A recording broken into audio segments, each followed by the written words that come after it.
ஒரு பவுலில் 2 கப் அளவுக்கு மைதா எடுத்துக்கிறேன். இப்போ அது கூட கொஞ்சமாக சால்ட்டு, 1 ஸ்பூன் சுகர் ஆட் பண்ணிவிட்டு 1 ஸ்பூன் அளவுக்கு பட்டரையும் போட்டு நல்லா மிக்ஸ் பண்ணிக்கலாம்.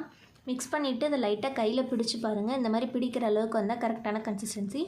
இப்போது கொஞ்சம் கொஞ்சமாக பால் விட்டு நல்லா சப்பாத்தி மாவு பதத்துக்கு பிசைஞ்சிக்கலாம். இப்போது அதில் கொஞ்சமாக நெய் விட்டு நல்லா பிசைஞ்சிக்கலாம்.